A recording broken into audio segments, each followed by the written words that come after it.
Bonjour à toutes et à tous, c'est Stéphane. Pour la chaîne Foilier, je vous remercie de me retrouver chez moi et donc chez vous. Et ben voilà, il est là, l'événement qui va complètement modifier les programmes de sortie de la chaîne.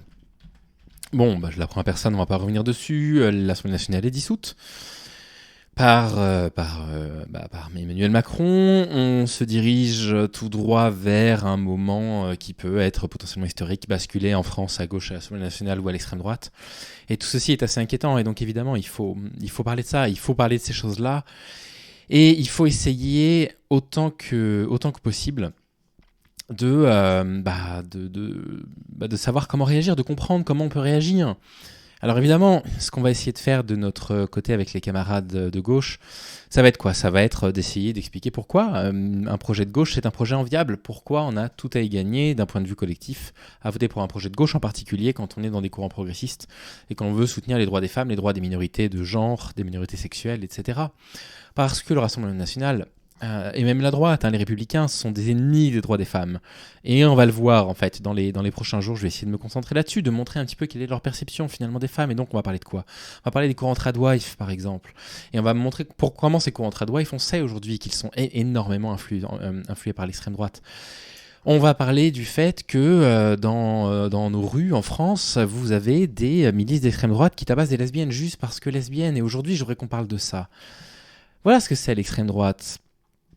Agression homophobe à Paris. Gabriel Lousteau, leader du GUD Paris, interpellé et bientôt jugé.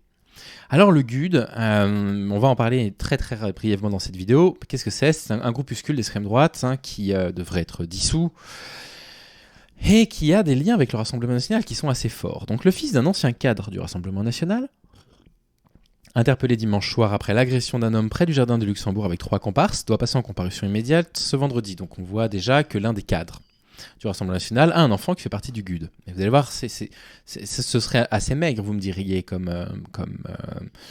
lien finalement, et puis vous auriez raison. Vivement dans 3 semaines, on pourra casser du PD autant qu'on veut, a déclaré l'un d'entre eux en garde à vue. Bon voilà, vous voyez, ils n'ont qu'une hâte, c'est que l'extrême droite arrive au pouvoir pour qu'on puisse aller tabasser des homosexuels parce que c'est contre nature dans leur milieu. Je dis pas que c'est ce que l'extrême droite promeut comme idéologie ouvertement, mais c'est ça qu'on entend dans ce type de milieu.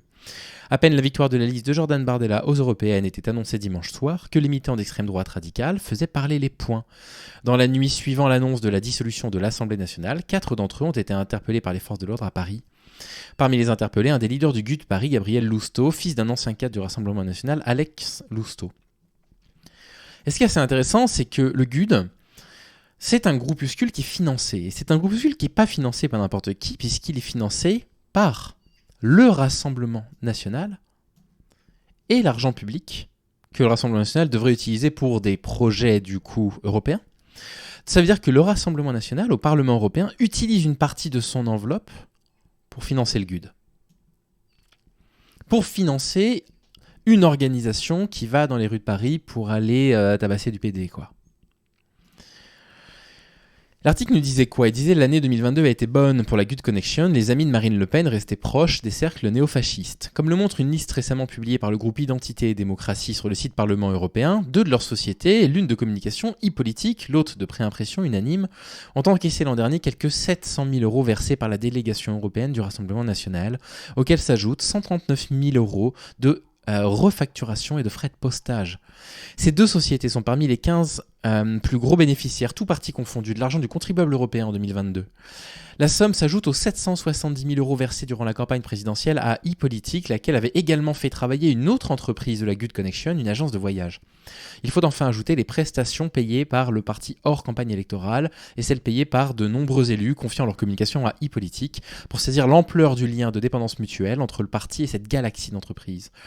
Ancien pilier du groupe Union Défense, le GUD, un groupe d'étudiants d'extrême droite violents et pion essentiel de l'ascension politique de Marine Le Pen depuis 2027, Axel Lousteau et Frédéric Chatillon ont embarrassé en mai dernier l'entreprise de normalisation de l'ancien protégé, etc. Bon, je vous laisserai dire tout ça si ça vous intéresse. Il va y avoir, si jamais on se retrouve avec une majorité parlementaire de l'extrême droite, une pensée encore plus décomplexée, une pensée homophobe, lesbophobe, anti-femme de plus en plus décomplexée.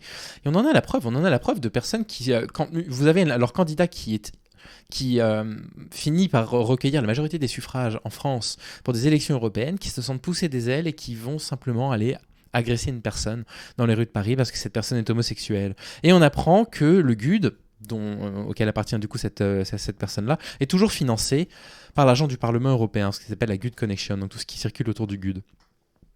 Et donc, si vous voulez, le vote extrême droite, c'est un vote qui est clairement un vote contre les femmes, c'est un vote qui est clairement un vote contre toutes les formes de minorités, les minorités sexuelles, de genre, mais pas que, les minorités religieuses aussi, les étrangers bien évidemment, et LR est dans le même lot d'ailleurs avec ce type-là. Et donc moi, ce que j'essaie de vous dire, c'est que la gauche, elle n'est pas du tout exemplaire en termes de droits des femmes, c'est le moins qu'on puisse dire. Je veux dire, là, vous avez Adrien Quatennens qui est toujours sur le devant de la scène alors qu'il a été condamné pour violence conjugale. Puis vous en avez d'autres dans la série qu'on avait fait sur la façon dont les politiques se défendaient. C'était centré sur 3 figures de gauche entre autres, et puis d'autres figures du centre et de droite et d'extrême droite. Et voilà, c'est pas parfait. La lutte pour les droits des minorités n'est pas parfaite non plus à gauche. Mais ça fait partie des choses qui font partie de leurs prérogatives. Ça fait partie des lois qui votent à l'Assemblée. On en reparlera dans pas très longtemps de ça. Parce que c'est important qu'on reparle de qui a voté quoi. Et donc, moi, je vous enjoins non pas à influencer vos votes, simplement. Je vous enjoins simplement à voter pour des convictions, des choses qui sont importantes à vos yeux. Et si pour vous, ce qui est important, c'est de pouvoir respecter les femmes, les homosexuels, les personnes lesbiennes, c'est évidemment pas à droite qu'il va falloir donner nos voix prochainement. Voilà. Je vais juste rappeler ça. Tout notre soutien à cette pauvre victime qui s'est fait casser la gueule complètement gratuitement, sans aucune raison, autre que par pure haine. Et on se retrouve demain pour reparler d'un truc qui implique encore une fois des personnalités d'extrême droite sur les réseaux sociaux qui se sont encore une fois montrées sur leur pire jour quand il s'agissait de défendre une femme qui a été victime de 3 viols. Vous allez voir, c'est désastreux. Voilà, je vous souhaite une bonne journée. Je suis désolé, il va falloir politiser un peu les contenus jusqu'aux élections, mais il faut bien, je vais essayer de pas trop quitter la ligne de ma chaîne non plus. Mais il va bien falloir rappeler en fait qui protège réellement les femmes dans ce pays et qui ne les protège pas. Voilà, c'est tout ce que je vais vous dire aujourd'hui. Prenez soin de vous, je vous dis à très vite. Salut.